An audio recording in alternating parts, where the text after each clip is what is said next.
Fala pessoal, tudo bem com vocês? Bem-vindos de volta a mais uma aula de ciência dos materiais.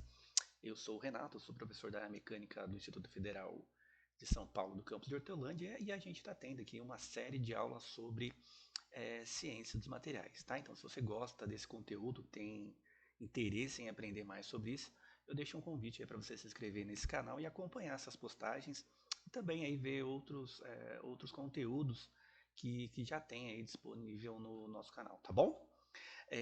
Então hoje a gente já está na nossa quarta aula. Na aula anterior a essa nós falamos a respeito de sistemas cristalinos, basicamente falamos, né, como que, principalmente em metais, né, como que esses átomos se organizam quando o material está solidificado. Então a gente comentou das principais estruturas formadas por esses átomos, né, por esses materiais. E hoje a gente vai falar um pouquinho sobre os índices de Miller e planos cristalográficos, que seriam mais ou menos a representação, né, ou uma localização desses átomos ou desses planos cristalinos, tá? Então, como é que eu faço para determinar a posição de um certo átomo, né? Aqui a gente está pensando ainda num sistema simples ou numa liga pensando que o material é puro, né? Mas um pouquinho mais para frente, quando a gente pensar que estamos trabalhando com dois átomos diferentes, minimamente, com uma liga, né? Como é que eu faço para localizar a posição, por exemplo, desse átomo que eu tô, esse que a gente chama de soluto, né? Que eu estou adicionando nesse material para formar uma liga, tá?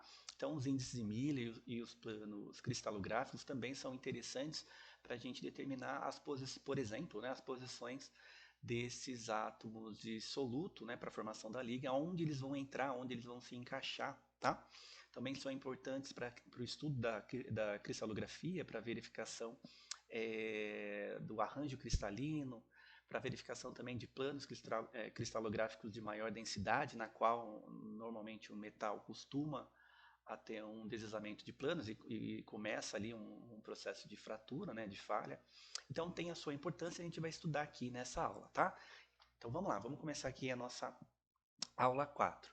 Bom, então primeiro a origem desses sistemas de coordenadas. Então a escolha de uma origem, né, é completamente arbitrária, uma vez que cada ponto no reticulado cristalino é idêntico. Se a gente está pensando aqui num sistema cúbico, por exemplo, né, a gente sabe que em qualquer posição que eu adotar como sendo a minha referência para esse deslocamento, né, para essa direção, ela vai ser idêntica. Né? Então não importa se eu considero uma vértice superior ou uma vértice inferior, XYZ ou ZXY, né? Não importa a posição que está esse zero referenciado, porque eles são idênticos, tá bom? A designação de pontos, direções e planos específicos fixados no espaço absoluto serão alterados caso a origem seja mudada. Então, esses pontos, essas direções, elas são fortemente dependentes, né, da minha origem, do meu deslocamento inicial, tá? Então, se eu troco a origem dessa posição, né, eu vou estar trocando também, vou estar alterando essa origem final, né, esse deslocamento final. Então, se eu tenho um deslocamento, né, um vetor qualquer em uma direção dentro desse cristal e eu troco essa posição zero, né, troco o eixo zero, né, eu estou então alterando essa posição, essa direção final, tá?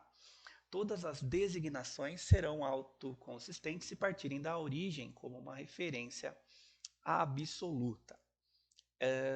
Exemplo, né? Dado uma origem qualquer, haverá sempre uma direção 1, 0, definida univocamente, e 1, 1, 0 sempre fará exatamente o mesmo ângulo com a direção 1, 0, 0. Como a gente está pensando aqui num sistema cúbico, né, essas direções elas mantêm uma simetria. Então, se essa direção passa pelo eixo XY, né, ou seja, cortando duas direções, há uma característica de ser completamente idêntica a um outro vetor que passa por uma direção, por exemplo, ZY. Então, XY, ZY é só uma questão do ponto de referência que eu estou adotando para esse sistema de coordenadas, para esses vetores. Tá? Então, talvez já para a gente começar a entender um pouquinho. Então, vamos pensar aqui que eu tenho um sistema de coordenadas x, y, z, Cada livro, os livros normalmente adotam outra nomenclatura para essas direções, mas não importa muito para nós. A gente pode pensar aqui como x, y, z nesse momento, tá? Então, o que eu tenho aqui? Então, um eixo x, né, um eixo y e um eixo z. Então, se eu pegar um ponto que sai dessa origem, né, e se desloca sobre o eixo x, eu sei que esse ponto, então, ele vai ser 1, 0, 0. Por quê? Porque ele está sobre o eixo x, né? Ele não tem nenhuma movimentação no eixo y, tampouco no eixo z. A mesma coisa ocorre aqui para o nosso eixo y, então ele vai ser, né, tá vendo essa movimentação aqui, né, que eu estou mostrando para vocês, 0, 1, 0, não movimentou nada em x, movimentou 1 em y, não movimentou nada em z. E aqui em cima no eixo z, 0,01, 0 em x, não movimentou nada no eixo x, nada no eixo y, só movimentou no eixo z. Temos também a possibilidade de ter umas coordenadas negativas. Por exemplo, aqui, né, não movimentou nada em x, meu y é menos 1, tá? E meu z é 0. A mesma coisa vale aqui para o sistema do x, né? X1, 0, 0, tá? Na verdade, aqui seria 1, 0, 1, menos 1, 0, 0, né? E aqui embaixo em z, 0,0 menos 1. Tudo bem? Então, essas seriam as posições. Acho que todo mundo não tem muita dificuldade com isso, tá? Se eu pensar num cristal, é como se nessas posições que eu estou mostrando para vocês, né, eu tivesse a posição de um átomo. Tá? Representando aqui para a gente um sistema cúbico simples, eu tenho lá um átomo na referência 0, 0, 0, um átomo na referência 1, 0, 0, ao lado dele um átomo na referência 1, 1, 0, ou seja, 1 em x, 1 em y, 0 em z. Tá? Ao lado aqui, né, logo imediatamente atrás, um outro átomo na posição 0, 1, 0, ou seja, não movimentei nada em x, movimentei 1, y e nada em z. Lá em cima, quando eu estou mostrando para vocês, não movimentei nada em x, movimentei no eixo y e z. Aqui na frente, movimentei nos três eixos, né, porque ele se encontra na face frontal aqui, para nós que estamos vendo esse slide. Né, então, ele é um 1, 1. Ao lado dele, 1, 0, 1, porque o eixo y não foi movimentado, né, só desloquei o eixo x e o eixo z. E lá atrás, 0, 0, 1, ou seja, movimentei apenas, o sentido desse átomo só está com relação ao eixo z. Tudo bem? Essas coordenadas são expressas em termos de parâmetro de rede da célula cristalina, que normalmente aí, né, não são usadas unidades de centímetro, Angstrom. Normalmente a gente acaba usando aí a unidade de nanômetro, tá? Eventualmente poderíamos usar centímetro ou Angstrom, tá bom? Essa ideia do parâmetro de rede, para quem está chegando agora, a gente estudou na aula anterior a essa. Então, quem ainda não sabe o que é exatamente o parâmetro de rede, a gente vai falar aqui também novamente um pouco nessa aula, mas seria interessante dar uma olhadinha lá na aula anterior, que nós falamos que o parâmetro de rede é essa distância, né, interatômica entre os átomos que estão imediatamente ao lado um do outro, tá? Num sistema cúbico é fácil a gente pensar que esse A é igual em todas as direções, aqui um é igual em todos esses átomos que estão imediatamente ao lado um do outro, tá? Bom, e como é que a gente faz para determinar essas direções nos cristais? Então tem algumas regrinhas para a gente determinar essas direções, são bem simples, e aí basta a gente prestar um pouco de atenção quando a gente estiver fazendo algum exercício ou tentando verificar alguma posição dentro de um sistema cúbico, tá? Então a primeira regrinha é: estabeleça a origem do sistema de coordenadas, aonde é o meu ponto de referência para esse deslocamento, tá? Determine as coordenadas da base do vetor. Depois, determinar as coordenadas da ponta do vetor, ou seja, de onde ele sai e para onde ele vai. Depois a gente entra com o mecanismo de subtração dessas coordenadas. E, caso necessário, a gente racionaliza, né, os índices para números inteiros. Então, se eu tiver o deslocamento, por exemplo, de meio ou de um terço, né, de uma determinada posição, aí a gente tem que achar um fator multiplicador para que a gente tenha apenas números inteiros nessa representação. Ok? Vamos lá ver como que a gente faz isso na prática, tá? Então vamos lá, tem primeiro exemplo aqui para determinação de uma direção de um átomo no cristal cúbico, num sistema cúbico qualquer, tá? Então vamos ver esse exemplo aqui, ó. Então vamos pensar que ele está saindo dessa origem 0, 0, 1.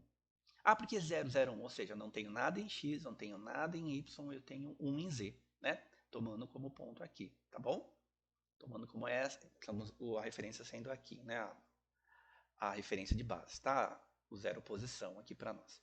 E aí eu tenho um deslocamento dessa posição para essa daqui, 0, 1, 1.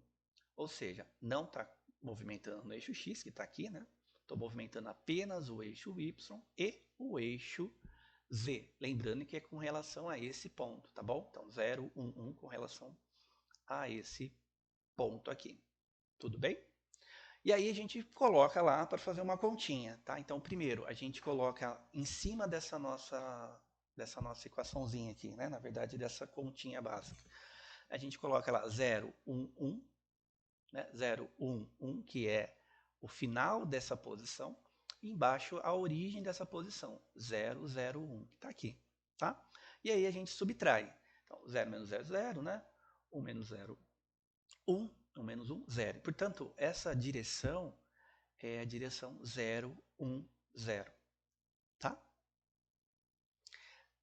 Quando a gente tratar de uma direção, né, específica, apenas de uma direção específica, a gente costuma colocar esses números entre colchetes, tá? Quando a gente pensar em família, e daqui a pouco eu explico para vocês o que seria essa família de planos, tá? A gente coloca aí entre sinal aí de maior menor. Tudo bem? Outro exemplo, pessoal.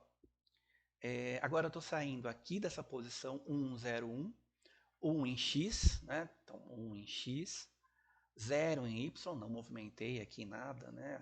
No eixo y, e 1 em z, que está aqui em cima. E ele deslocou para a origem, 0, 0, 0, 0, tá? 0, 0, 0. E aí, montei minha continha, como eu tinha falado para vocês. Ponto final, em cima, né? O final do deslocamento eu coloco em cima dessa conta. Então, 0, 0, 0. A base agora, que é menos 1, 0, 1. E aí, pessoal, tem um detalhe importante aqui, né?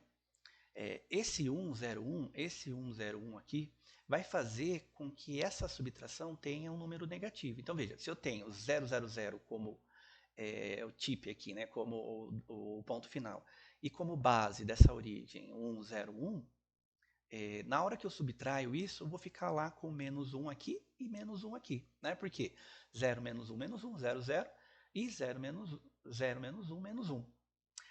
Quando acontecer isso, né, de ter nessa continha um deslocamento negativo, um valor negativo, a gente adota aí esse traço em cima dos números, que são negativos. Tá? Então, portanto, o 1, 0 e 1. Esses dois 1s, né, tanto do eixo x como do eixo z, a gente coloca lá um traço para dizer que é uma subtração, que esse número é negativo. Tá bom? Tudo bem, pessoal? Então, esse é o caso de um número, de um deslocamento quando dá um valor negativo. Pode acontecer também, né? Pegar esse outro exemplo, né? De cortar os três eixos. Então, o que eu tenho aqui? Uma origem 0, 0, 0, apontando aí para a posição x, y, z, 1, tá? Colocando na nossa regrinha lá para determinar a direção cristalográfica. Então, eu coloco 1, 1, 1, 1 em cima, né, que é o final desse deslocamento, dessa posição. A base da posição é a origem, 0, 0, 0. E aí, uma subtração 1 menos 0, 1, 1 menos 0, 1, 1 menos 0, 1. Então, portanto, aqui a gente tem a direção 1, 1, 1. Tá? Ou seja, aqui a gente vai pensar também da seguinte forma, né? Uma direção 0, 1, 0 é uma direção que corta um eixo. Tá? Essa direção, né, que eu tenho dois números, é uma direção que é cortada por dois eixos. Né? E aí daqui a pouco a gente vai ver que não importa muito quais são os eixos, né, porque o cristal ele é simétrico. Tá? E aqui, uma direção que corta os três eixos. Tudo bem? E quando ele não cortar exatamente uma posição final, né, uma posição de número inteiro, e quando ele simplesmente ir até a metade de uma determinada direção, né? Então tem esse caso também. Então vamos ver como é que a gente faz quando for assim. Ó, acompanham comigo aqui esse exemplo. Ele está saindo da origem 0, 1, 1, ou seja, 0x, né, não movimentou nada no x, mas movimentou em y e movimentou lá em z. Tá? 0, 1, 1. E aí ele está saindo dessa posição, né, desse ponto, dessa vértice, e está fazendo aí um movimento para cá, tá? Para essa outra posição, na qual tem um em x, né? Meio em y, não está o y inteiro aqui, né? Meio y, e não tem nada em z. Então, 0z. E aí, como é que eu faço? Então, novamente, eu coloco a posição final aqui em cima, 1, meio, 0. E embaixo, nessa subtração, eu vou colocar a base desse deslocamento 0, 1, 1. Lá em cima, 0, 1, 1. E aí eu faço novamente nossa conta. 1 menos 0. 1 menos 0 dá 1. Meio menos 1 dá menos meio. E 0 menos 1 dá menos 1. Perceba que agora eu tenho aqui um menos meio.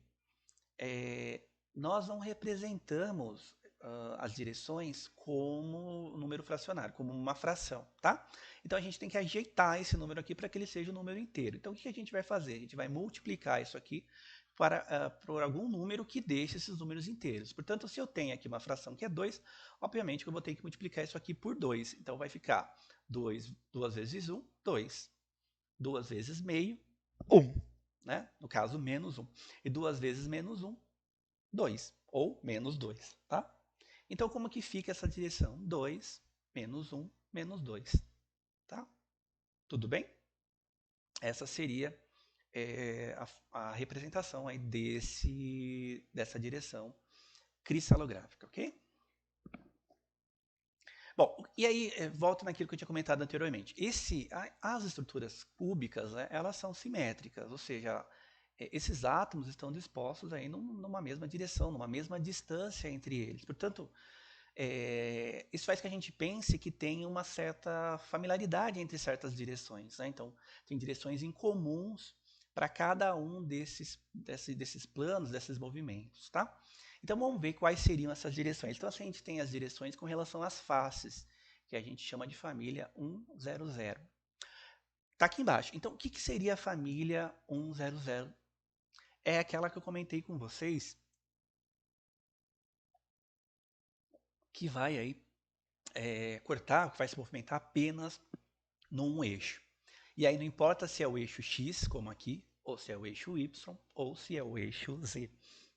Então, quais seriam essas direções equivalentes para as faces, ou para a família 1, 0, 0? Seria 1, 0, 0, 0, a direção, né? Outra direção 0, 1, 0, ou seja, X 0, Y1, Z0, ou uma com relação a Z, X0, Y0, Z1. Né? Essas três direções são equivalentes. Por quê? Porque elas dependem somente da origem disso. Como esse cristal ele é simétrico, né? Então, se eu pegar e trocar a posição da minha origem, né, significa que essas direções são iguais. Tá? Ora vai ser 0, 0, 0, 1. Se eu trocar a posição, ele pode virar 0, 1, 0, ou pode virar ainda 1, 0, 0. Tá? Outra possibilidade é quando tem então um movimento, um deslocamento que corta aí, que atravessa, né, dois eixos, né, que a gente chamou aqui das diagonais da face. Tá? Essa seria a família 110. Essa família 110 é aquela então que vai cortar duas direções. Quais seriam elas? Né?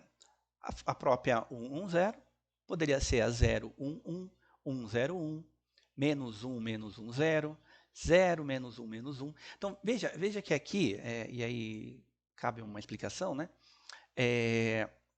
Temos também os números, essas direções negativas e direções positivas. O que é importante aqui a gente lembrar? E como aqui eu estou pensando em duas direções, né? Eventualmente, essa direção pode estar deslocada aqui como negativa dessa origem, tá? Então, por isso, poderia pensar numa família também com algumas direções negativas. O que é importante a gente pensar aqui, que eu sempre gosto de falar, né? Que mais do que lembrar disso, é entender que quando eu estou falando que uma família de direção 1, 0 é uma família de uma direção que está cortando dois eixos, e esses eixos podem ser XY, pode ser XZ, né? Ou pode ser YZ. Né? Então, Isso que é importante para nós aqui pensarmos, tá? Veja que tem uma família maior a 110 do que a 100 ou ainda da 111, né? Porque ele tem uma possibilidade maior dessas variações tanto do eixo x, y, z, ok? Tudo bem? E por fim, a família 111, que é essa que vai cortar a diagonal do cubo, que vai cortar os três eixos, tá? Então, quais seriam as direções equivalentes aí? A própria 111, a menos 1, 1, 1, ou a 1 menos 1, 1, ou a 1, 1 menos 1. Ou seja, percebam que eu estou modificando aqui, né, esse eixo negativo, ora está em x, ora está em y, ora está em z. Né? Ou seja, ora essa direção está para trás de x, está para trás de x aqui, né? Para trás de y ou para trás em z. Tá? Tudo bem? Então essas seriam as famílias de direções cristalográficas. Tá? Bom, no sistema cúbico de corpo centrado, os átomos tocam ao longo da diagonal do cubo, que corresponde aí à direção 1, 1, 1. Né? Então, se eu pensar aqui, né, no sistema cúbico de corpo centrado, só para recordar, a gente viu isso na aula passada, né, aquele que tem 1/8 de átomo por vértice, ou átomos expostos nos vértices, mais um átomo central. Tá? Então, essa direção 1, 1, 1 é a direção aí que vai cortar o maior número de átomos. Portanto, por quê, professor? Porque ela corta um raio aqui, corta dois raios aqui, né, que é o diâmetro desse átomo central, e corta lá também mais um raio lá em cima. Tá? Então, a direção 1, 1, 1, ou a família ainda de direções 1, 1, 1, é a de maior empacotamento atômico para o sistema cúbico de corpo centrado, para o sistema CCC. Tá? Então, para o sistema CCC, né, se eu perguntasse assim, qual a direção que corta o maior número de átomos, ou se fosse a gente vai estudar isso daqui a pouquinho, né, mas se fosse uma área, né, que corta o maior número, né, a maior área de átomos, né, ocupada por átomos, vamos dizer assim, tá? Então seria essa direção que está relacionada aos três eixos, a direção 1, 1, 1. Tá? No sistema CFC, os átomos se tocam ao longo da diagonal da face, que corresponde à família da direção 110. Então, a direção 110 é a que tem maior empacotamento atômico para o sistema CFC. Então, veja, para o sistema CCC vai ser a família 111, porque ela corta o maior número de átomos quando cortando aí os três eixos X, Y, Z. Tá? Para a família, para o CFC, que é o cúbico de fase centrado, só recordando, eu esqueci de colocar aqui o desenho, é aquele que tem um átomo, 1/8 de átomo por vértice, mais meio átomo por face desse cristal. Tá? Então, aonde que essa direção cortaria o maior número de átomos? Na face, obviamente. Né? Então, na diagonal da face, portanto, eu vou cortar esse átomo que está aqui, o átomo que está aqui no meio, mais um outro átomo aqui na vértice. Tá? Então, para o caso do CFC, a direção 110 é a de maior empacotamento atômico. Tá? Então, novamente, a direção de maior empacotamento atômico, ou que corta o maior número de átomos para CCC, é 111 e para CFC 110. Isso é importante, né? Também, tá? Quando a gente pensa, e a gente vai estudar isso daqui a algumas aulas, em deformação dos materiais. Os materiais têm uma característica de se romper ou de ter um deslocamento uma movimentação e um deslocamento desses planos cristalográficos durante um processo de uma solicitação mecânica, um processo de deformação plástica, né, quando, por exemplo, solicitado em tração. E tem algumas direções e alguns planos preferenciais para esses átomos se deslocarem. Né? Normalmente, esses planos e essas direções são as que têm o maior empacotamento atômico. Portanto, no caso do CFC seria a 110 e na CCC seria a 111. Tá? Seria, então, a direção que esses átomos se deslocariam, que se movimentariam, para que ocorresse, por exemplo, lá ao final, né, uma falha, a formação de uma trinca e um rompimento desse material, tá? Pensando aí que ele está sendo solicitado em interação, por exemplo. Bom,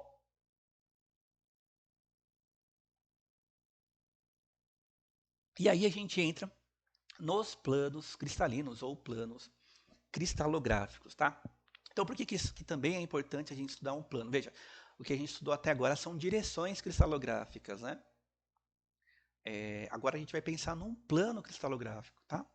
Há uma relação entre eles, obviamente, né? Mas ainda assim a gente separa como coisas distintas, tá bom? Então, para a determinação da estrutura cristalina, os métodos de difração medem diretamente a distância entre os planos paralelos de pontos do reticulado cristalino. Essa informação é usada para determinar os parâmetros do reticulado de um cristal. Então, daqui a pouquinho a gente vai falar um pouquinho sobre difração, né? Difração de raio-x, e aí a gente vai ver também que para a difração de raio-x, para que ocorra, na verdade, a difração de raio-x, é extremamente importante que a gente tenha um conhecimento sobre estrutura cristalina, tá?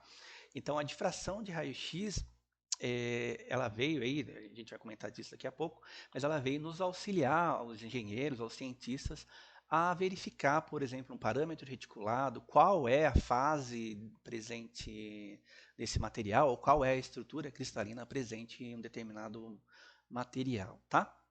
Uh, os métodos de difração também medem ângulos entre os planos do reticulado. Esses são usados para determinar os ângulos interaxiais de um cristal.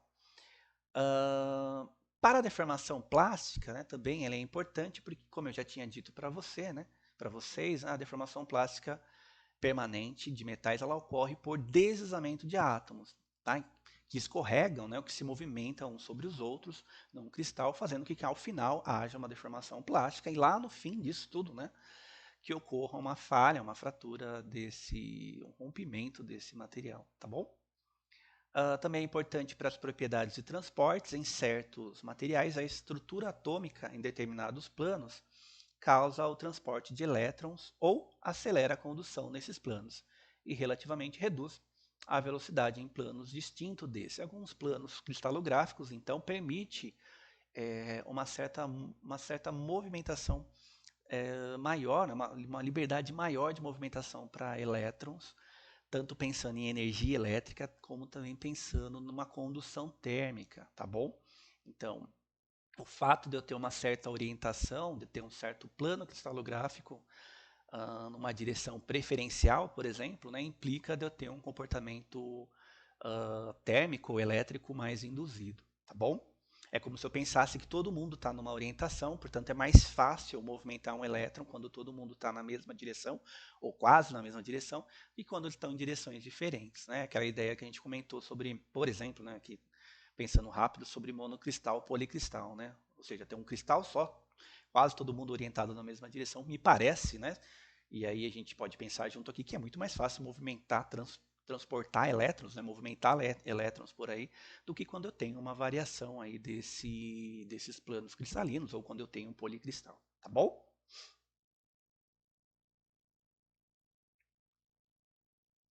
E aí temos outros exemplos, né? A grafita, a condução de calor é mais rápida nos planos unidos covalentemente sp2 do que nas direções perpendiculares a esse plano. Eu tinha dito isso para vocês na aula passada, né, da grafita ou grafite versus diamante, né? Então, a grafita ela tem uma ligação covalente no nível planar, né? E uma ligação de Van der Waals no sistema perpendicular a essa ligação. E essa ligação covalente permite, né, que nesse plano atômico a grafita tenha uma excelente condução elétrica ou condução ainda de calor, tá?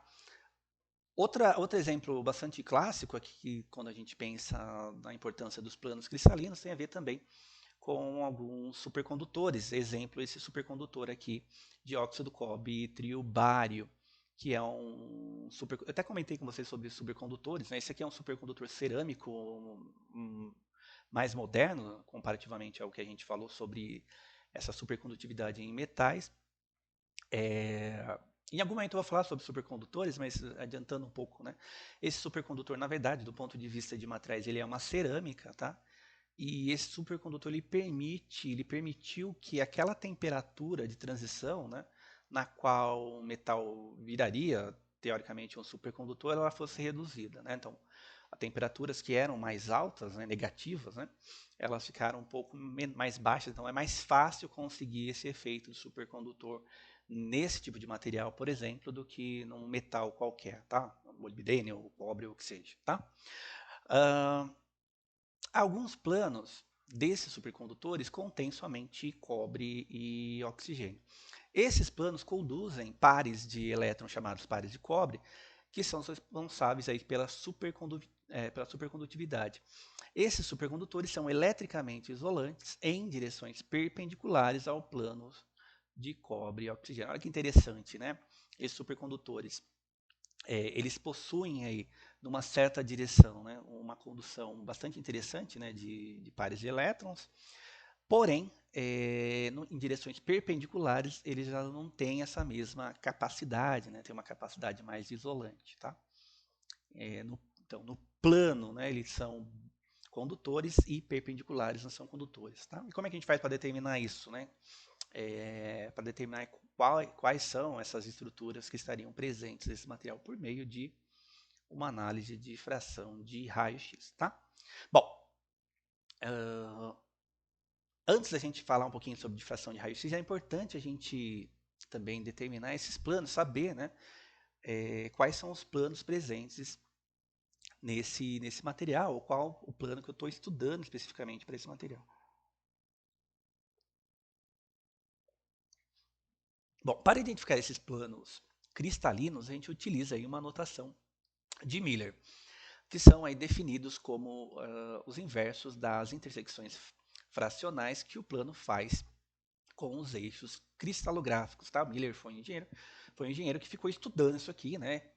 Esses índices, tá? Esses planos cristalográficos, e aí ele conseguiu, né, ao longo do tempo, aí, ter uma boa base científica sobre esses planos, tá? Sobre a simetria desses planos, esses planos no sistema, aqui a gente vai estudar, né, no sistema cúbico, tá bom?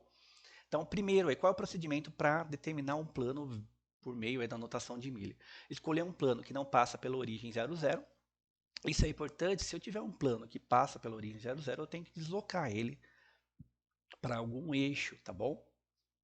Determinar as intersecções do plano com os eixos cristalográficos x, y, z do cubo unitário.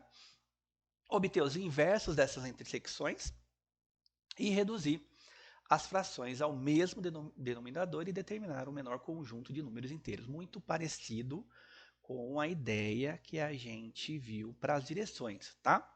Então vamos lá. Aqui nesse exemplo, né, só para a gente já começar a entender, eu tenho os planos cristalográficos 100, 110 e 111. Perceba o seguinte, né, que o plano 100 é um plano que está cortando o eixo x, tá? Ele corta o eixo x aqui, ele corta y no infinito e corta z no infinito, tá? Ele não está cortando o y aqui, então ele só está cortando o eixo x, né? O resto a gente diz que ele está, abre aspas, né, cortando aí no infinito, tá? Aqui um outro plano, o plano 110, outra família de plano, né, que está cortando duas direções, a direção x e a direção y. Então aqui dá para a gente entender, né? Corta x aqui, corta y aqui, e o z ele não está cortando, ele corta no infinito. Tá? E por fim, a família de planos, o 1, que aí sim eu estou cortando x, estou cortando y e estou cortando z. Tá? Então vamos ver como que a gente faz para determinar esses valores, né, esses planos. Tá? Então, aqui está mais ou menos a regrinha que a gente viu, né, disposta no slide anterior. Então, primeiro, entender a ideia dos interceptos. A ABC poderia ser, alguns livros trazem isso aqui como x, y, z, mas independente disso, tá? ABC, x, y, z, vamos entender o que está acontecendo aqui. Ó. Em A, está aqui, eu tenho o 1, ou seja, cortou. Tá? Então, se eu pensar nisso aqui deslocando para frente ou para trás, né, ele está cortando em A, ou está cortando em X. Tá? B, 1 também está cortando em Y, tudo bem? Corta X, corta Y. Então, se a gente fazer uma sobreposição aqui, na verdade extrapolação aqui desse vetor, né, dessa direção, a gente vai ver que ele vai cortar tanto x como também y. Tá? E se ele corta, né, z ele não vai cortar. Tá? A gente diz que ele vai cortar o c no infinito. Então ele corta x, corta y e o z ele corta no infinito. Tudo bem? Aí a gente vem para os recíprocos, 1 sobre 1, né? 1 sobre 1, 1 sobre o infinito. 1 sobre 1 vai dar 1, né? Fazendo a redução. 1 e 0, né? 1 sobre infinito, 0. Esse índice de Miller, então esse plano cristalino seria o plano 1, 1, 0. Ou seja, um plano que cortou o eixo x, y e o 0 ele não cortou, tá? E o 0 no infinito, como preferir. Outro exemplo abaixo, pessoal. Então, novamente, né, um sistema de referência XYZ, aqui como as vértices desse deslocamento, ou desse sistema cristalino, né, ABC, tá? Então, primeiro método lá de interceptos que a gente viu, A está cortando em meio, então está aqui, né, A está cortando em meio, não, então se aqui é a posição final do cristal, ele está cortando a metade, então, portanto, ele está cortando o meio. B está cortando no infinito, não está cortando B aqui, né? Não passa por B em nenhum momento, né? Não corta B em nenhum momento, não passa aqui pela coordenada Y. E também não corta C. Tá? Na verdade, a gente poderia pensar de outra forma que isso é um plano de face que está para dentro desse material, está ao centro desse material. Tá? E aí entra para o segundo processo aqui para a gente deduzir, né? Que é o recíprocos, aí sim, né? 1 sobre meio, 1 sobre infinito, 1 sobre infinito, 1 sobre meio. A gente vai dar 2, né? 1 sobre infinito, 0, 1 sobre infinito, 0. Então, esse índice de Miller é igual a 2, 0, 0. Tá?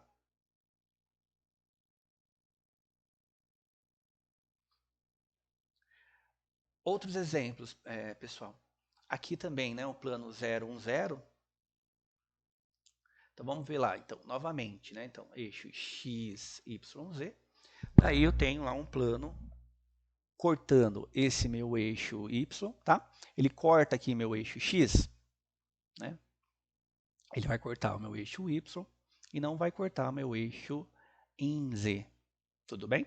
Então, 1 corta, né? 1 com relação a x é infinito, com relação ao y está cortando, ó, corta em y, né? Corta em z? Não, também não corta aqui nesse eixo z, tá? Portanto, ele é o nosso plano 0, 1, 0. Tudo bem? Ou seja, só está cortando aqui no nosso eixo y.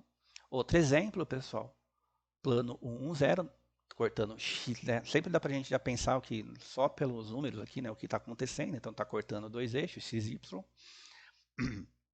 Então, vamos ver lá o que está cortando, né? Corta x, corta y. Como que está cortando x? Ó, se eu fazer uma extrapolação disso, né, a gente vai ver que ele vai cortar x. Se eu fizer uma extrapolação em y, vou ver que ele vai cortar y. Mas vai cortar z? Se eu fizer uma extrapolação aqui, a de eterno, né, ele não vai cortar z, tá? Então, a gente diz que corta z no infinito, tá bom? Então, como é que fica esse plano? 1 dividido por 1 vai dar 1 mesmo. 1 dividido por 1 que dá 1. E 1 dividido por infinito que dá 0. Tá? Por fim, outro plano. Agora que corta as três direções, né? Eixo x, y, z. Corta x, olha lá, se eu extrapolar, corta x no infinito. Né? Corta y do outro lado lá no infinito. Né? E corta agora z lá no infinito também. Tá? Plano 1, 1, 1. Bom, e aí, pessoal, já dá pra gente, aqui já dá pra, acho que todo mundo já percebeu que, assim como a gente tinha uma família de direções, a gente também tem uma família de planos cristalinos, porque, veja, não importa se eu estou saindo aqui, né, de x, y, z, tá? Mas eu poderia também sair de z, x, y, ou seja, ou sair daqui dessa vértice, né, y, x, né, y, x, y, oh, z, x, y, né? Então eu poderia trocar o vértice aqui de referência desse plano. E ainda assim, eu teria uma família do plano 1, 1, 1. Tá? Então é isso que eu estou mostrando aqui para vocês, uma família de planos 1, 0. Olha quantas possibilidades, né? plano 1, 0, plano menos 1, 0, tá? Perceba que as origens aqui estão mudando um pouquinho, né? Olha lá, x para cá, né? Ó, x para cá, y para cá, z para cima, tá? Então perceba que a origem está sendo alterada aqui, né? Mas que isso não implica de eu ter ainda uma família de planos 1, 0, tá bom? Em outras palavras, né, para ficar um pouco mais fácil de entender, o plano 1, 0, ele vai simplesmente nos dizer que é um plano que vai cortar duas direções. Quer seja x, quer seja y, quer seja z. Pode ser xz, pode ser xy, pode ser yz, né? Isso que é importante para nós verificarmos. Novamente, né, como o plano é simétrico, né, e aí depende apenas da posição que eu tomo como referência, né, tudo isso daqui, do ponto de vista do cristal em si, né, é igual, tá bom? Então, a simetria do sistema cúbico faz com que a família de planos tenha o mesmo arranjamento e densidade. A deformação em metais envolve o deslizamento de planos atômicos, planos cristalinos, e o deslizamento costuma ocorrer mais facilmente nos planos de direções de maior densidade atômica, tá? Então, novamente, o material tende a se deformar, tende a ter esse deslocamento, né, dentro do plano de maior densidade, tá? Quais são esses planos de maior densidade? Aquele que tem um maior número de átomos. Linearmente, pensando em direção cristalográfica, aquela direção que corta o maior número de átomos, né? Ou pensando em plano, aquele que ocupa uma área maior desse plano, tá bom? Novamente, né, a gente viu isso como direção. No CCC é a família 1, 1, 0. Por que na CCC é 1, 0? Porque, novamente, eu tenho um oitavo de átomo por vértice, mais um átomo no meio. Então, o plano que corta o meio dessa célula unitária, né, é aquele que vai ter uma maior área, né, ocupada, portanto, é um plano de maior densidade. No caso do CFC, o plano de maior densidade é o plano da família 1, 1, 1. No CFC, como a gente tinha visto, né, ele tem um oitavo de átomo por vértice, mais meio átomo na face, portanto, quando eu tenho esse plano inclinado, né, que vai cortar, que vai passar pelo meio e também pelas vértices, seria esse o plano que eu tenho maior densidade, ou um plano que está ocupando aí uma maior área, portanto, um plano na qual os metais, né, tendem um plano cristalográfico na qual os metais tendem a deslizar, tendem a escorregar, para que ocorra uma deformação plástica e futuramente um rompimento, né, desse material. Tá? Dessa ideia de plano, tanto do plano cristalino como também de direções cristalinas, a gente tem duas outras informações que são importantes para a ciência dos materiais e engenharia dos materiais, que é a densidade linear e a densidade planar.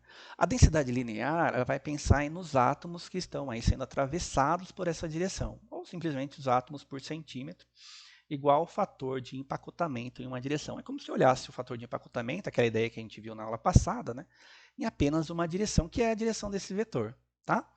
Corresponde à fração do comprimento da linha que é ocupada por átomo, ou seja, daquele vetor que a gente determinou, quanto que está ocupado por átomo, ou quanto, né, que ele está passando por esses átomos. Tá? E outra, que eu diria até que é mais importante, é a densidade planar, que é os átomos por unidade de área, ou seja, quantos átomos estão ocupando aquela área daquele plano cristalográfico. Tá bom? Bom, e dá para calcular isso. Né? Como é que calcula a densidade linear, né? Então, eu vou pegar o número de átomos centrado, vou pegar o número de átomos centrado sobre o vetor direção e dividir pelo comprimento do vetor direção. E eu coloquei um exemplo aqui para vocês. Ó.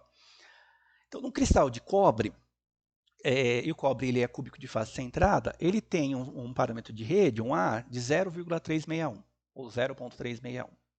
A direção que foi dada é a direção 1, 1, 0. Portanto, a gente já sabe que ele está se movimentando no eixo X e está movimentando no eixo Y. Tá? A intersecção ocorre de dois meios de diâmetro e um átomo, diâmetro inteiro. Portanto, ele vai ter uma intersecção de dois átomos. Então, vamos ver lá, pessoal. Então, ele é CFC, lembrando, tá? A direção que eu estou colocando é essa aqui desse vetor. Ó, sai do ponto 0, 1, 0, né? Ou seja, x1, y1, tá? Nessa direção, como eu sei que é CFC, eu sei que tem um átomo no vértice, tem mais meio átomo aqui. Tá? E ele está passando por esses átomos. Então, quantos átomos ele está passando aqui? Né? Então, ele passa por meio, passa por um diâmetro e mais meio. Tá? Então, por isso que a gente falou que é 2 átomos. Meio, meio, 1, mais um inteiro aqui, 2. Tá? Qual é o comprimento de linha? Esse comprimento de linha veio lá da aula passada, né? Raiz de 2 vezes A. Tá? Raiz de 2 vezes A. Essa relação trigonométrica, a gente já viu isso, tá? Relação trigonométrica desse cristal CFC. Tá? O comprimento da linha, então, substituindo aqui isso, o raiz de 2 vezes A, vai ser 2 vezes o parâmetro de rede que foi dado, 0,361 nanômetro. Daí é só a gente calcular. Então, a densidade linear vai ser de 2 átomos, dividido por raiz de 2 vezes 0,361 nanômetro, que dá essa conta aqui vai dar 3,92 átomos nanômetro. E se eu quiser passar isso para milímetros, 3,92, joguei o 10 a sexta de nano para milímetro, lá para cima, 10 a sexta. Então, 3,92 vezes 10 a sexta átomos por milímetro, tá bom? Lembrando que aqui é milímetro mesmo, que isso é linear, tá? Ainda não é área, tá bom? Muito bem, e a densidade planar toma uma consequência de área aqui para nós, mas o princípio, a ideia não é muito diferente, tá? Exemplo aqui, o ferro ele é cúbico de corpo centrado, na verdade a gente viu que o ferro é alotrópico, mas na temperatura ambiente ele é CCC, então ele é cúbico de corpo centrado. Ele tem esses parâmetros de rede, a gente encontra em livros, tá, pessoal? Não lembro se nos exercícios eu tenho algum que eu deixei de colocar, mas de qualquer forma, esse parâmetro de rede a gente encontra, já tem isso para nós, né? Apesar de ser possível calcular, mas isso já tem, né, tabelado lá para nós. Muito bem. Então, o parâmetro de rede 0,287. O plano 1, 0 intercepta o centro de 2 átomos, 4 vezes 1/4, mais 2 átomos. Vamos lá ver então, pessoal. Então, eu estou falando que eu quero saber qual é a densidade planar de um plano cristalográfico 1, 0 para o ferro CCC, para átomos de ferro CCC. Tá? Então, o que eu vou fazer? Já sei que 1, 0 vai cortar X e vai cortar Y. Então, ele vai cortar X aqui e vai cortar Y aqui. Né? Para lá, extrapolando Y para lá. Então, é esse plano que está aqui, que eu desenhei aqui para vocês. Tá bom? E esse plano, o que eu vou ter nele? Se eu pegar esse plano e virar ele de frente, eu tenho 1/8 de átomo aqui nas vértices, mais um átomo aqui no meio. Tá bom? Porque é CCC, tem um átomo no centro. 1/8 de átomo, tá aqui, né? Mais um átomo no meio. Tá? Então, como eu estou considerando isso num plano central, né? Eu sei que eu tenho 4 vezes 1/4, 4 vezes 1/4, mais 1. Tá? Por que não é 1/8? Porque aqui eu estou cortando no centro, né, pessoal? Não estou considerando a divisão aqui completa por 1/8, estou cortando no meio. Então, estou considerando que isso aqui é 1/4, não 1/8, tá? 4 vezes 1/4, mais 1. 4 vezes 1/4 mais 1, aqui dessa conta dá 1, mais 1, 2 átomos, tá? Então, isso aqui equivale a 2 átomos, tá? Daí, o que a gente vai fazer? Eu vou pegar a área do plano, que é 1, 1, 0, tá? E vou dizer o seguinte, ó, da onde veio essa relação aqui? Novamente, né, esse parâmetro de rede, essa relação veio lá da aula anterior. Então, pro caso do CCC, né, é raiz de 2 vezes A ao quadrado, tá bom? E aí a gente pode só jogar na nossa equaçãozinha lá, número de átomos centrado sobre um plano, que é 2, a gente já estabeleceu isso aqui, dividido por raiz de 2 vezes A ao quadrado. Raiz de 2 vezes A ao quadrado vem lá da nossa relação do fator de empacotamento da aula anterior, tá bom? Raiz de 2 vezes A ao quadrado, 0,287 elevado a 2. Dessa conta dá 17,2 átomos dividido ou por nanômetro quadrado, passando isso para milímetro quadrado, né? 13ª, tá bom? Então, 1,72, 1,72 vezes 10 elevado à 13ª milímetro quadrado. Tudo bem? Bom, então a gente já entendeu aqui, né, a importância tanto das direções cristalográficas, né, e também dos planos cristalográficos que são determinados aí pelos índices de Miller. Tá? Agora a gente vai ver um pouquinho como é que a gente faz para determinar essa estrutura cristalina. Né? Então, para a determinação qual é a estrutura cristalina desse material, né, a gente precisa utilizar de algumas técnicas dentro de laboratório, dentro de ciência dos materiais. Tá? E uma das técnicas possíveis é que eu vou comentar aqui para vocês hoje, que é por meio de difração de raio-x. Tá? Existem outras formas de fazer isso, de outras técnicas, né? Mas hoje a gente vai comentar sobre a difração de raio-x. Bom, antes de a gente falar exatamente o que é uma difração de raio-x, eu coloquei para vocês aqui essa foto para todo mundo lembrar sobre comprimentos de ondas eletromagnéticas. Né? Então a gente tem as ondas baixas, né? de rede elétrica, tal, né? As de rádio, ondas de rádio, micro-ondas, infravermelhas de controle remoto, tal. A gente tem o espectro de luz visível aqui de 700 nanômetros a 400 nanômetros, tá? E aí entra onde eu queria mostrar para vocês, na radiação ionizante. Aqui é a radiação não ionizante, né?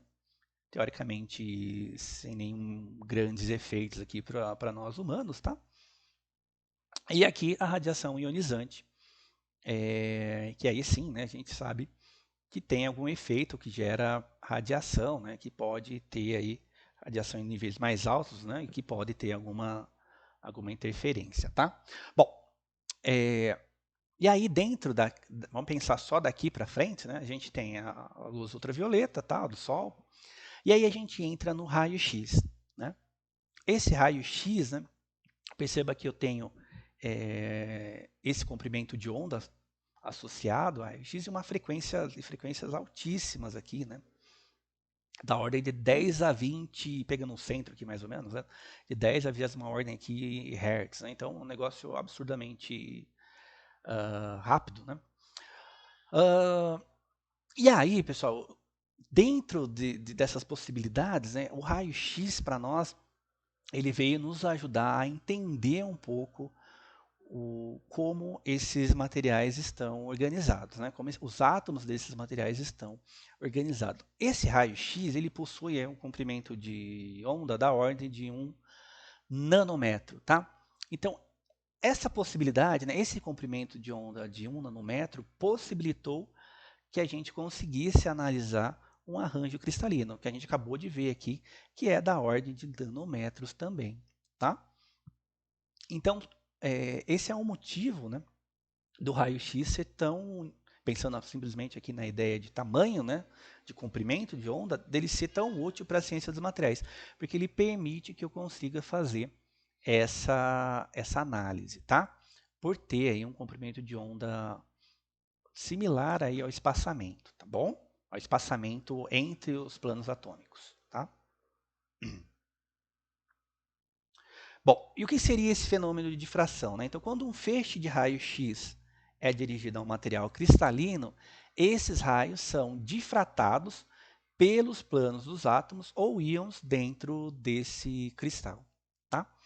E aí, acho que nesse slide a gente consegue aqui entender um pouquinho melhor. Bom, primeira coisa para a gente entender é da onde veio esse raio-x. Então, eu tenho uma ampola aqui, né? O pessoal chama de ampola, um tubo, tá? E deriva lá daquele tubo catódico, lá, que a gente, acho que eu falei disso de vocês na aula passada, tá? Que a ideia é o seguinte, né? Então, eu tenho um transformador que vai elevar a diferença de potencial aqui de um anodo e um catodo da ordem de quilowatts, né? De potência e gerando aqui, né, então uma diferença de potencial entre o cátodo e o anodo. E aí, por efeito termoiônico, eu acelero, né, os elétrons desse filamento de tungstênio, então ele aquece, né, e aí eu acelero esses elétrons em direção a um alvo. Tá? Esse alvo pode ser de molibdênio, de cobre, tá? E aí o que acontece? Imagina o seguinte, né? Eu tenho aqui os elétrons, a princípio movimentando uma velocidade bem baixa aqui, né, entre eles, trocando de posição entre eles aqui, a gente já pensou nisso. E aí eu ligo esse trem, né? Pá, liguei, né? Imediatamente o que começa a acontecer, né? Esses elétrons começam a vibrar doidamente, intensamente aqui ao redor desse núcleo atômico, né? E aí eles são acelerados de encontro a esse meio alvo, tá? O que acontece? Na hora que esses elétrons encontram esse alvo, né? E sai aqui do negativo e positivo e encontram esses alvos, eles têm uma desaceleração muito forte. Então você sai de um negócio que está aqui numa velocidade fracionária com relação à velocidade da luz, e esse negócio desacelera intensamente, né? Nessa desaceleração a zero, praticamente, né, eu tenho uma emissão de um comprimento de onda ionizante, que é o tal do raio-x. Tá? E aí o que eu faço? Né? Eu tenho aqui uma abertura para a saída desse raio-x. Tá bom? Olha que interessante, né? E aí esse raio-x é o que a gente vai pensar aqui sobre nessa análise por difração de raio-x. Tudo bem? Então aqui é um esquema de uma ampola de raio-x de filamento. Outra informação importante, uma parte dessa energia, essa energia cinética, né, ela se transforma de fato em raio-x, mas a maior parte dela se transforma em calor, propriamente dito. Esse negócio esquenta, né? Então eu preciso ter um sistema de refrigeração para esse alvo, tá bom? E aí esse feixe de raio-x é o que eu vou mandar aqui, que eu estou mandando aqui para esse outro desenho com vocês, para a gente conseguir entender. Bom, esse feixe, essa onda de raio-x, né, ou esse feixe de raio-x da ordem de 0 onda no metro, a gente vai utilizar para analisar um cristal, para utilizar um material, um átomo metálico aí, a princípio qualquer. Tá? Eu tenho então uma onda, né, aqui onda 1, onda 2, e essa onda ela vai encontrar esse plano cristalino, que eu chamei aqui de A', plano cristalino mais superficial, né, vamos dizer assim, né, mais próximo a essa interface com a atmosfera aqui, né, e aqui embaixo eu tenho um plano imediatamente abaixo desse plano da superfície, que eu chamei de plano B', tá? Então aqui eu tenho esses dois planos A', plano B', que estão numa certa direção que eu chamei de HKL. Aqui alguns livros mudam isso, mas não importa muito. Direção HKL, que tem a ver com as direções X, Y, Z, que está esse plano cristalino, tá? Com relação aos planos cristalográficos que a gente viu, tá bom? Muito bem, então esse feixe de luz, esse feixe de raio-x vai então encontrar alguma interferência, né, e vai reagir conforme a angulação que eu tenho entre a entrada desse feixe e a saída desse feixe. Tá? Então eu tenho duas possibilidades. Né? Eu tenho a possibilidade de ter uma interferência destrutiva, vocês já devem ter estudado isso em alguma disciplina, e também a possibilidade de ter interferência construtiva. Tá? Na interferência destrutiva, né, eu coloco, então, eu venho com esses dois comprimentos de onda, um encontrando aqui esse primeiro átomo, né, esse primeiro plano cristalino, né, ele sofre uma reflexão e sobe lá em cima, tá? Toma uma outra direção. O outro feixe é a mesma coisa, tá? Só que esses feixes eles não ficam em fase, né? No caso de uma interferência destrutiva, tá? Então eles simplesmente se anulam, né? É como se um anulasse o outro, tá? Esse caso a gente diz que não teve difração, portanto não nos interessa muito aqui nesse estudo, né? Para que eu consiga verificar, por exemplo, qual é o plano cristalino que está aqui, tá? Para que tenha mais um interesse para nós, dentro da área de ciências dos materiais, é importante que tenha, então, uma interferência construtiva. O que seria essa interferência construtiva? É quando eu entro, então, com dois feixes, ou com dois comprimentos de onda, que encontram um átomo da superfície e um átomo também no plano imediatamente abaixo desse, e esses planos tenham uma interação, né? Que é isso que a gente vai ver agora, tá? Então forma um ângulo, não sei se todo mundo está conseguindo enxergar aí, né? Um ângulo θ de entrada, um ângulo θ de saída. São ângulos iguais, tá? No caso do feixe do comprimento de onda abaixo, né? Deste feixe de raio-x abaixo, ele encontra um átomo imediatamente abaixo e forma um ângulo simétrico a esse ângulo superior, que a gente vai chamar aqui de 2θ, tá? Quando eu tenho, então, a formação desses ângulos θ, 2θ, a gente diz que eu tenho uma interferência construtiva, tá? Então, o que acontece, né? Esse feixe de raio-x incide sobre esse átomo, na verdade sobre esse elétron, né? E esse elétron gera novamente, novamente uma energia, dissipa novamente uma energia na mesma direção, no mesmo eixo, né? No mesmo sentido, na mesma direção que ele recebeu, tá? Se essas direções forem complementares, né? A gente diz que tem uma interferência construtiva, ou ainda quando obedece que o ângulo AB, o ângulo BC, né? Onde está o nosso ângulo AB e o nosso ângulo BC, né? Temos essa formação desse ângulo aqui, tá?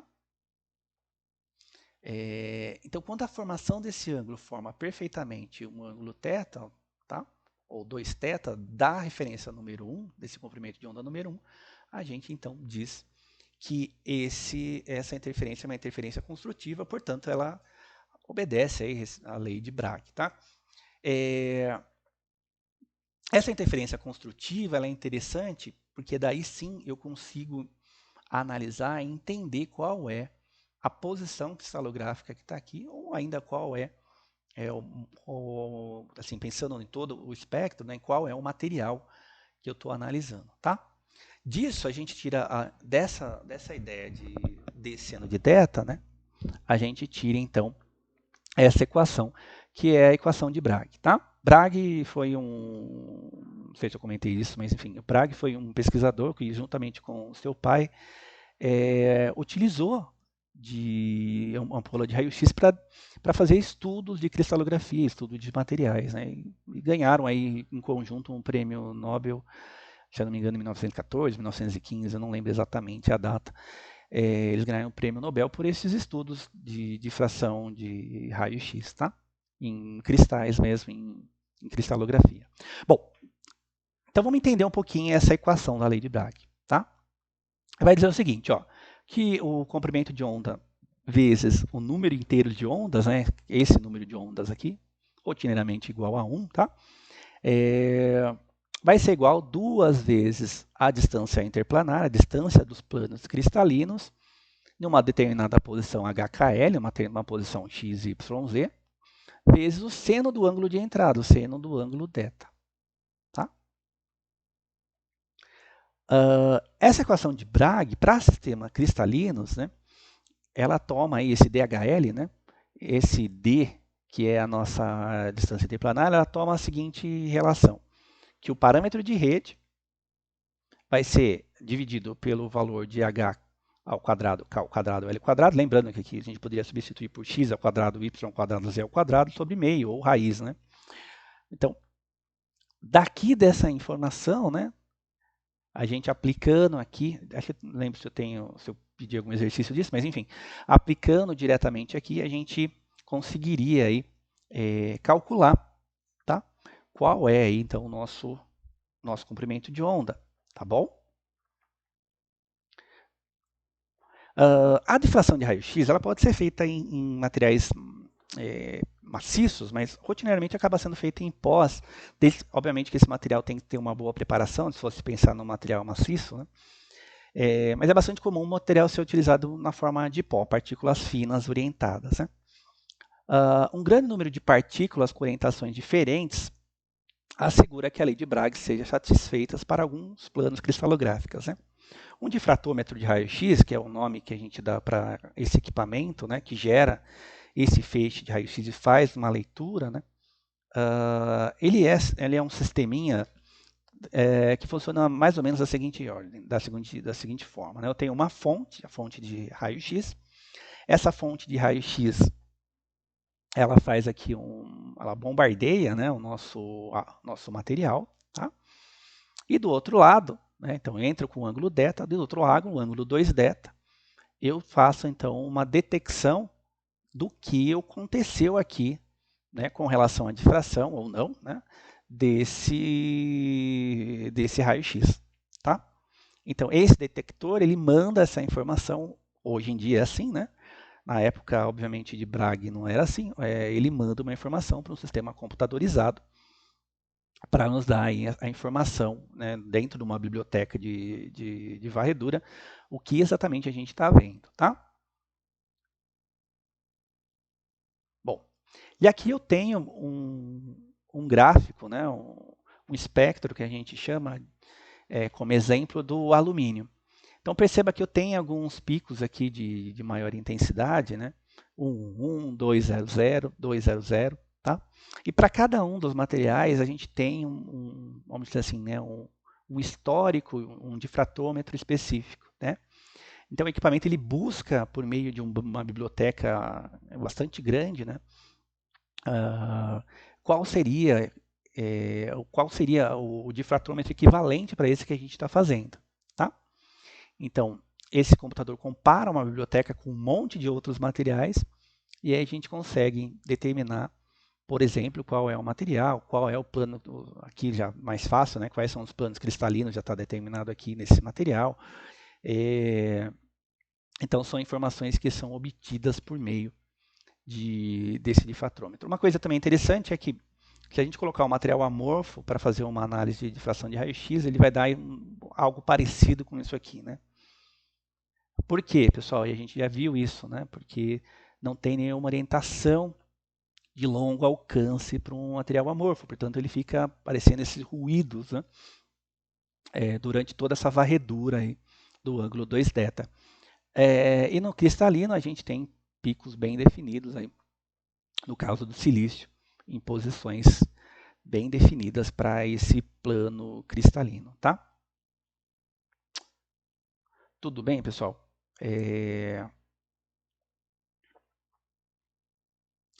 Bom, é isso aí que eu tinha hoje para falar para vocês, tá?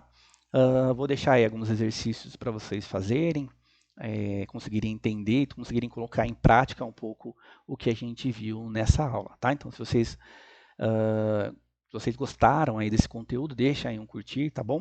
Se tiver alguma dúvida que eu possa responder aqui pelo YouTube, pode deixar, ou também quem é aluno lá do Instituto pode deixar via Moodle, ou pode me perguntar também por WhatsApp ou de alguma outra forma que quiser, tá bom? Então a gente se vê num próximo vídeo, espero que todos vocês tenham gostado, e é isso aí, valeu, tchau, tchau.